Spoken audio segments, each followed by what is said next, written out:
Everyone, Scott Segrist, uh, about to finish up our lectures on Islamism. How are you guys doing out there? Hope you're continuing to dodge the virus effectively.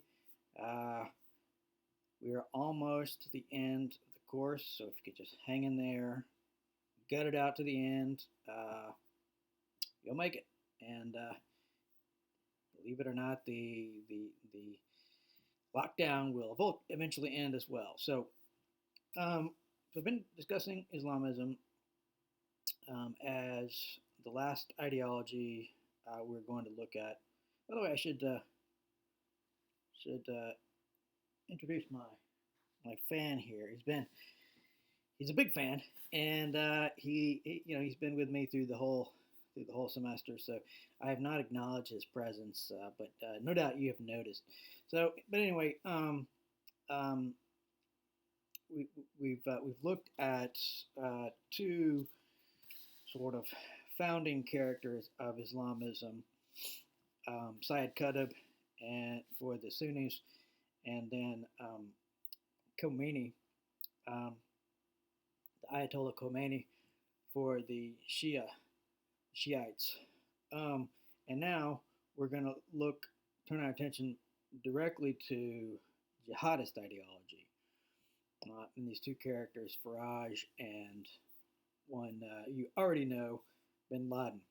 So this guy, Muhammad Abd al-Salam Faraj, um, look at him in relation to Qutb and Khomeini. Qutb, of course, was a Sunni. He was primarily a theorist as opposed to a practitioner of jihadism. Um, and he looked at jihadism as one component within a comprehensive Islamist vision, right?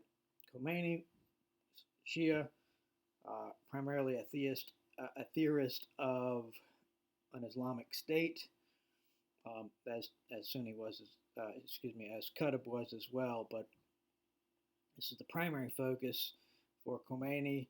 Khomeini is also a revolutionary actor, but not so much a theorist of jihad as a revolutionary and a theorist of revolution to some degree, but especially a theorist of an Islamic state.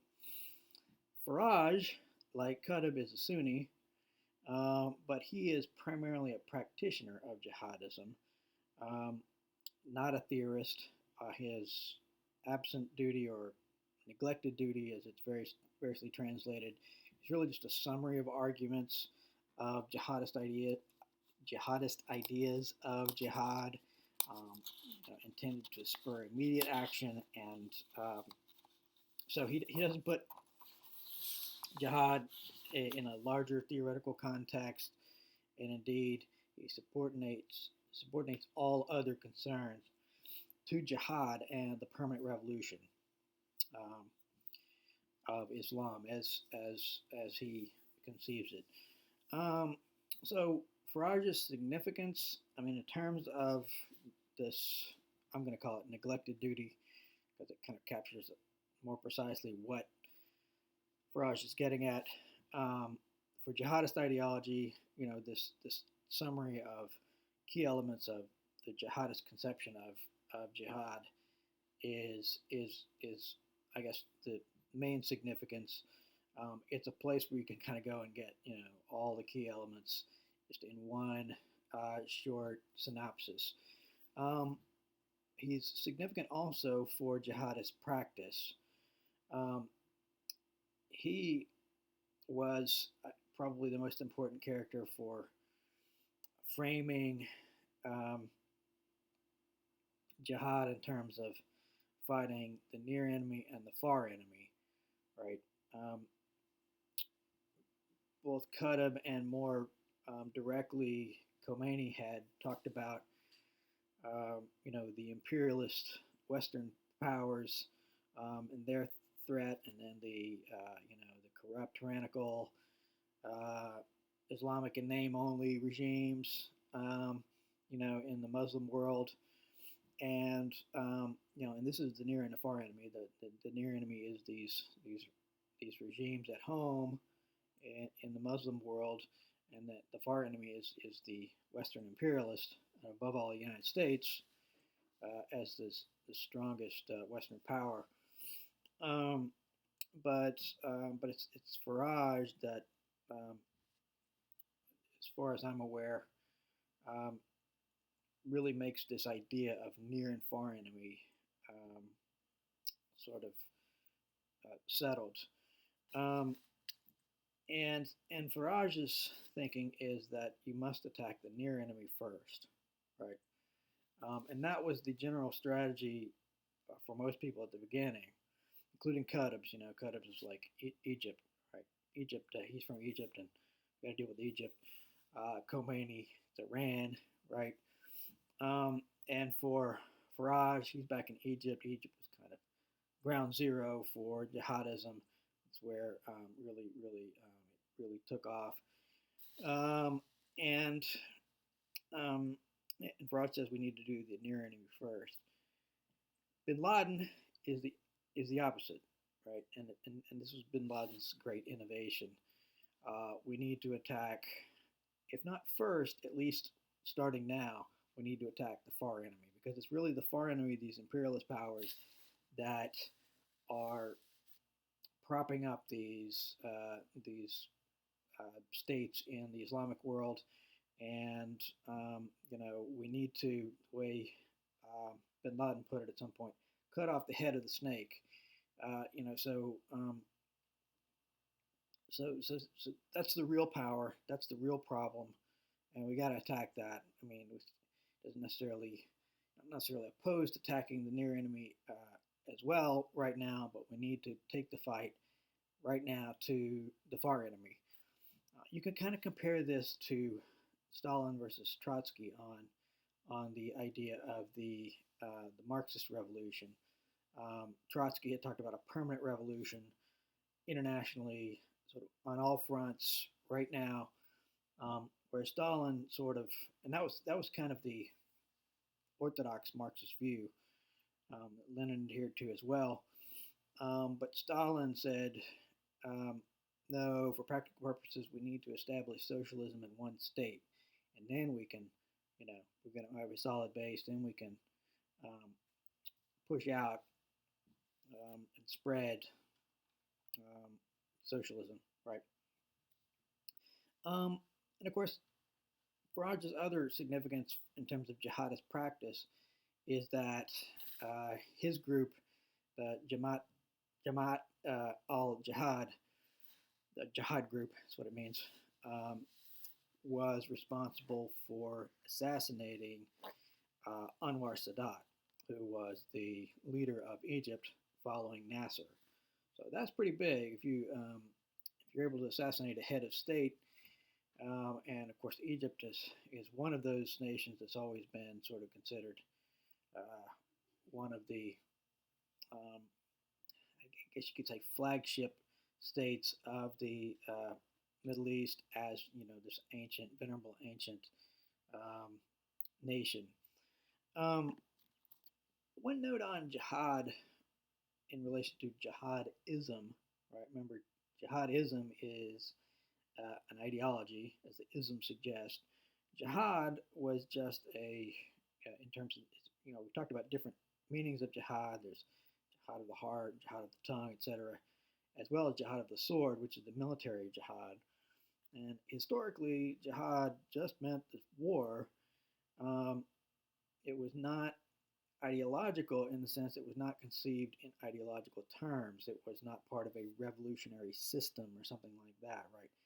Where it is for jihadism, right? In fact, jihadism makes jihad the first concern, the first duty for all Muslims. It subordinates all other concerns to the imperative of armed revolution, right? So you can kind of compare this, the jihadist notion of jihad, to the anarchist vision of people like Bakunin and especially Nechayev in Russia, right? Remember, Nechayev was the leader of this terrorist anarchist movement in Russia. He had been Bakunin's disciple, right? But got sort of Bakunin thought he was too reckless, right? Um, and Nechayev adhered to a kind of nihilist um, philosophy. There is no meaning. Really, he's just lashing out against the evils of the world, essentially. So there's kind of an element of nihilist destruction. I mean, I think I mentioned to you that sort of cinematic um, presentation of this in Christopher Nolan's Dark Knight movie, where the Joker, um, who's the butler, Alfred is talking to Bruce Wayne. Bruce Wayne's like, why does he do this? This terrorism, and Alfred says, some people just want to watch the world burn, right? And that's kind of Nechayev, right? And there's an element of this in jihadism. There's a kind of nihilistic element to it, something maybe worth keeping in mind. Now, going to the text of the neglected duty, of course, the duty that's being neglected, that Faraj has in mind, is military jihad, right? And the essential thesis is that military jihad is a duty for all Muslims, equal in importance to any other religious duty, including, the duties in the five pillars, like prayer several times a day, giving alms to the poor, etc., etc. Um, it's equal to all of them, and in fact, the first duty, in the sense that it's the priority. It must be waged now, right? So it's the first priority. It's an urgent priority. Um, Related to this duty, there's this important conception for jihadists. This is something a lot of them talk about, not all of them. There's this notion in Islam of a collective duty, a fard kifaya, versus an individual duty, a fard ain. And the collective duty is a duty for Muslims that only requires some Muslims to act on behalf of the Muslim community, right? Whereas an individual duty is something every Muslim must take on, right? So, for example, practice of the five pillars. That's an obligation for every single Muslim, not just can't be um, the caliph or the religious leadership or somebody doing that on behalf of the people. Every Muslim individual has to be committed to those things as well. And jihad traditionally was thought to be a collective duty. Okay, so there's some Muslims are going to fight to protect Muslim um, territory, for example, or perhaps to spread um, Muslim territory. This was thought to be a duty, but not for every single person in society, right? But the jihadists consider it an individual duty. Every single Muslim has a duty to promote military jihad. The actual work they do may not be military. Not everybody can engage in military combat, but they should all be involved in supporting it, right? The implications of making this an individual duty is very significant because um, one thing that it means is that there is no need for any higher authorization to engage in military jihad. I mean, so you don't need a commander, um, who's an authorized political figure. You don't even need permission from your parents. You can just join the fight. Um, that goes against traditional Muslim practice of, um, you know, as in Western just war theory, generally the idea was um, warfare is supposed to be um, done under the leadership of some authorized figure, right?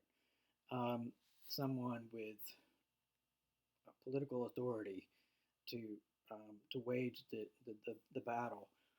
Um, What this means, the individual duty means that you can bypass all that, and this is key to these non-state actors, right? Al Qaeda is like, may have been facilitated by some states, but it wasn't part of a national army, or like a special ops teams or something like that. I mean, they're non-state actors, and this also goes along with the sort of self-starter lone wolf terrorist that you see, right? Um, since it's an individual duty for every Muslim, every Muslim can engage in the fight according to their means and their opportunities. Um, and so this adds a really open-ended, in practical terms, a really open-ended um, engagement and call to war, right? Um, so what's the authority for Faraj's position? Why does he think that this is um, not only legitimate but required by Islam?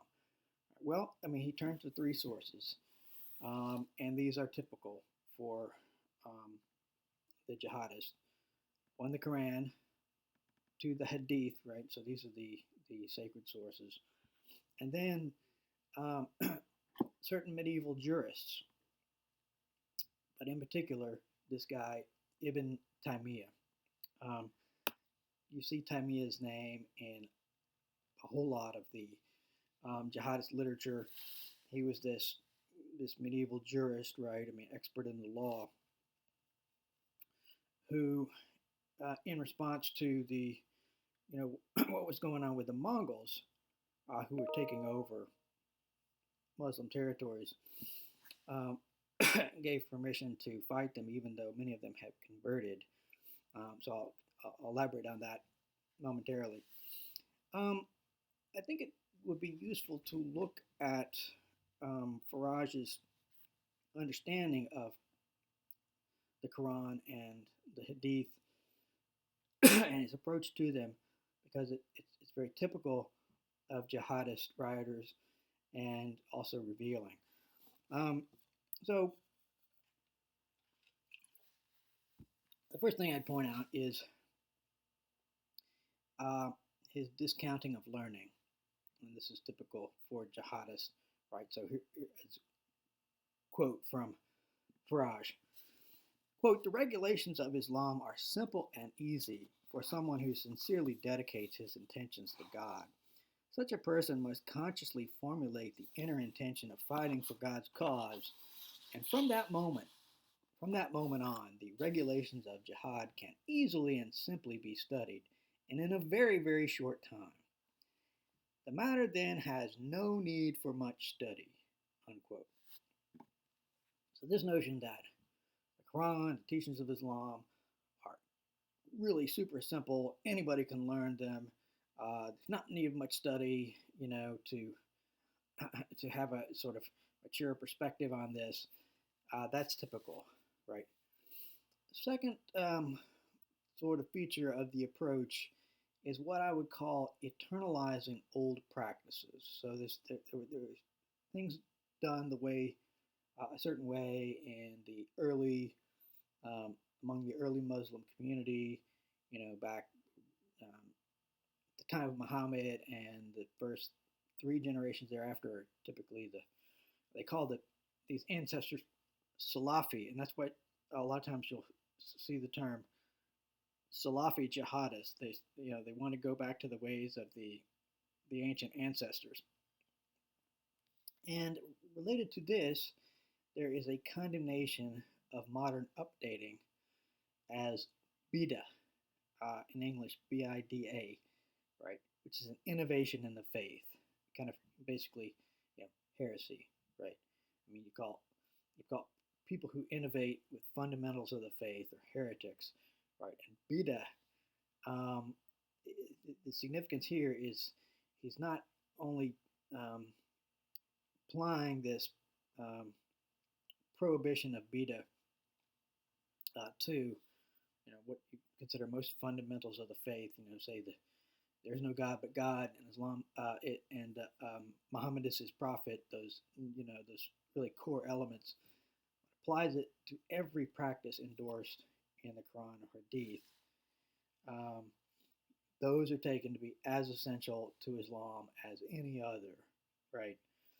And they're set for all time. They said that then, so just as much as the principle, there is no God but God, and Muhammad is his prophet. So the way they fought war and the punishment that they give and everything else, right? It's for all time. So that's what I mean by eternalizing old practices. And then there's a lot of cherry picking, right? I mean, you pick out certain verses, you consider them without looking at the context of the verses, and so on. Typically, and you do this with the Hadith too. So Faraj points out this. There's that Hadith of the greater and lesser jihad, the story where Muhammad comes back from fighting, military fighting, and someone says, "O Prophet, isn't it glorious to fight these battles? This jihad, this military jihad." And he says, "Yes, but I come back from the lesser to the greater jihad. The greater jihad being, the struggle against sin, etc. Um, those those other forms of jihad, right?" And as is typical, Faraj says this is an untrustworthy hadith, right? It doesn't have much authority, so we can safely ignore it, right? Then there is abrogation. I talked about this in relation to Qadab, the idea that um, some verse um, interpreted to be later in the series of revelations given to Muhammad. I mean, they didn't all come at once, right? They came over the course of time. Any apparent contradictions between earlier and later um, revelations, the later one was taken as sort of abolishing the first one. It abrogates it. It makes it null and void, right? And so these guys interpreted the fighting verses, like the verse of the sword, which I'll come to in a minute, as um, abrogating all the verses that seem to talk about tolerance and you know treating people well and mercy and all of that, right? And then there's an element of going beyond this. Despite the condemnation of bida, a lot of the interpretation going on is actually reinterpretation, not traditional interpretation, right? So I'll quote Rubin and Zaman, your editors of your reader, captures it pretty well. Quote, "What Faraj represents as clear and self-evident actually reflects a radical reworking of jihad, a redefinition that eliminates all textual ambiguities and interpretive complexities in an effort to delegitimize the multiple meanings of jihad that jihad has carried for Muslims past and present." Right? So they're going to eliminate all the things that might qualify, put limits on, consider other meanings for these verses, and that throws out a lot of traditions. A lot of these guys are willing to cut out huge swaths of traditional interpretation of Islam in the name of getting back to the pure original teaching. But that's the very point in question, whether it is that. So the verse of the sword, which is a favorite for jihadists, says this, quote, "Then when the sacred months have slipped away, slay the polytheists wherever you find them. Seize them, beset them, lie in ambush for them everywhere." Okay? So that sounds like pretty much kill everybody, right? And but if you take a look at the context, it puts it in a different light. So the context, if you look at um, this is the surah, which is a chapter of the Quran called repentance um, in English. Um, the the context is Muhammad and the Muslims have made treaties with um, some non-Muslims, and these non-Muslims have broken the treaties, right? Um, but if you so there's been a wrong done to them, right? This is not out of nowhere. It's not a blanket statement. It applies specifically to these people who have broken the treaty with the Muslims. And but if you read the very next verse, like so, okay, so right after the words I just read, right, ambush them everywhere. The next words are, if they repent and take to prayer and render the alms levy, allow them to go their way, for God is forgiving and merciful. Not not any mercy in the reading of the jihadist, right? If an idolater seeks asylum with you, I'm continuing on in the Quran here. If an idolater seeks asylum with you, give him protection so that he may hear the word of God and then convey him to safety. Right? For the idolaters are ignorant men, so in others they're kind of compassionate on them because they don't really understand, they don't know the message or whatever. Right? And then go down a few more verses, all in the same vein. If they repent and take to prayer and render the alms levy, they shall become your brothers in the faith. Right? Equals. Um, right? So if you read the context, it takes on a different flavor. Um, Now, as to this guy, Ibn Taymiyyah, right? Again, Taymiyyah was this medieval jurist dealing with the problem of the Mongols. The Mongols had wreaked havoc across the Muslim world, and including sacking Baghdad, which was the um, sort of crown jewel of the Muslim world. It massacred the whole city, right? And so there were practical problems dealing with the Mongols when they had conquered, territories that where they hadn't slaughtered everybody, especially with those who had converted to Islam. Um, the theological context is that there is a prohibition in Islam against two things: against falsely charging Muslims with unbelief, calling them infidels, right? uh, and of making war against Muslims. If you falsely charge a fellow Muslim with unbelief and are in error about that, or you are, or you, are falsely calling them an infidel, you're supposed to go to hell. So it's high stakes. Um, but that is what Taymiyyah is doing. What he does is say these Mongols are actually infidels, though you know, they profess Islam.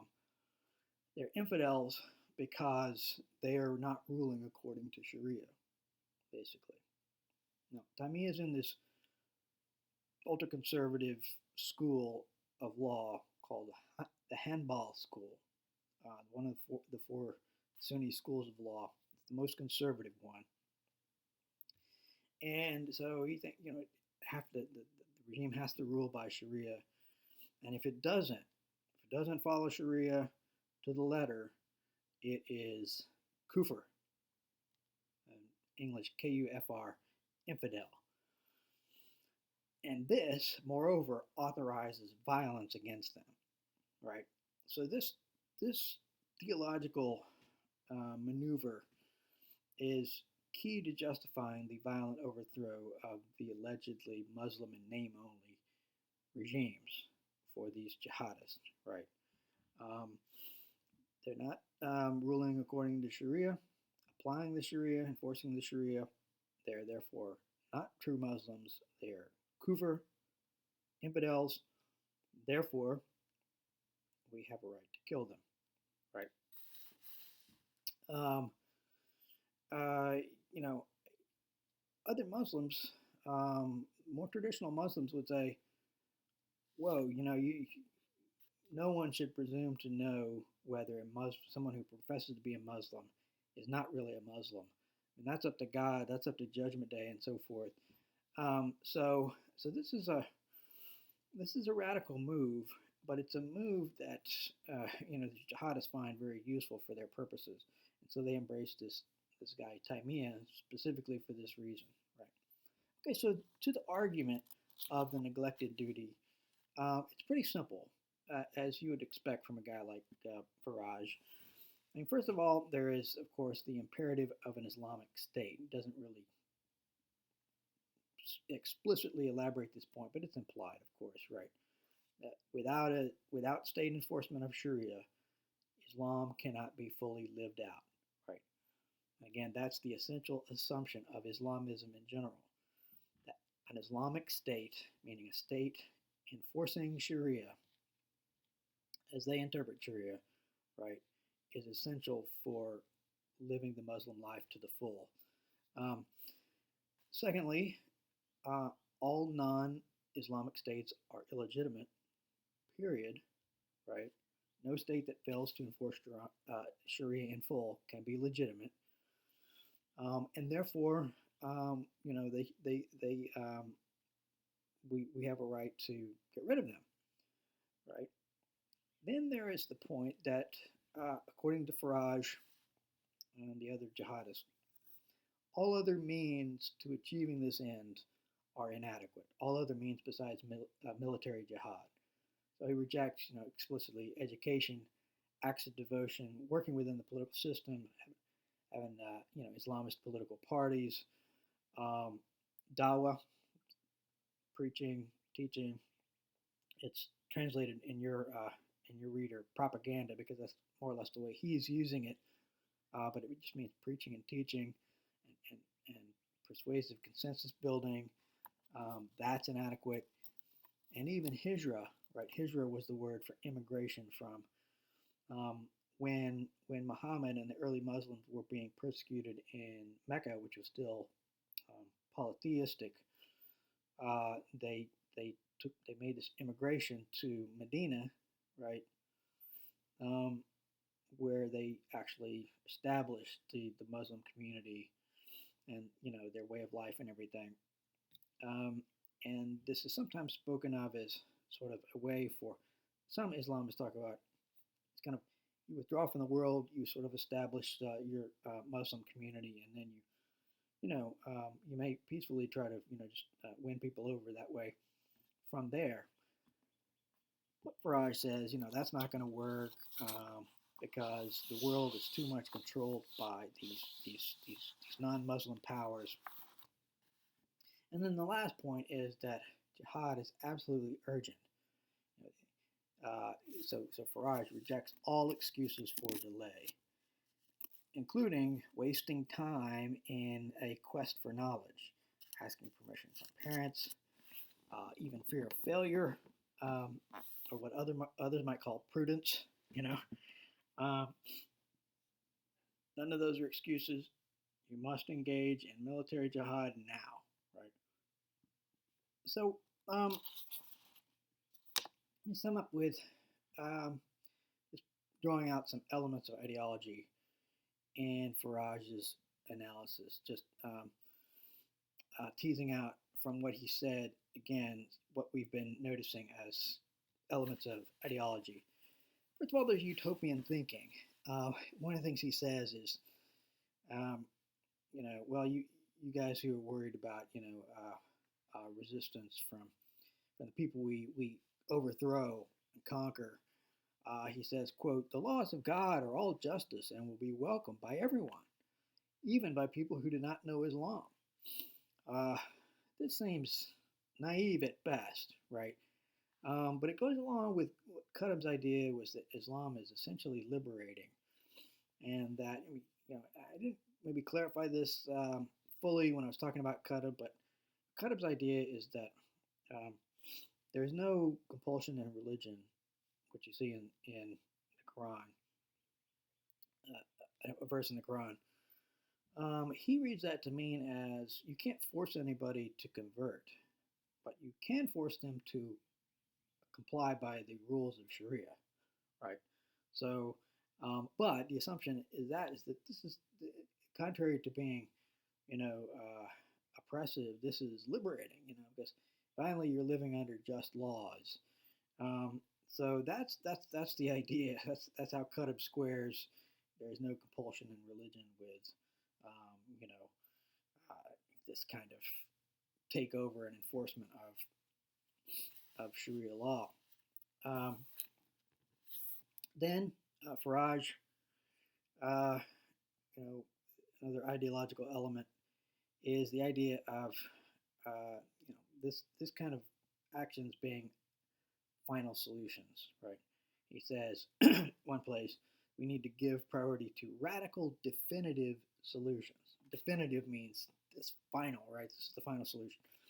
Um, then the typical ideological subordination of study to action, right? Don't waste time in a quest for knowledge. You must go now, right? Typical maneuver of activist ideologues. The classic version of this is Marx's statement in the Theses on Feuerbach that philosophers have tried in various ways to understand the world, but the point is to change it, right? To quit messing around thinking about the truth of things, change things.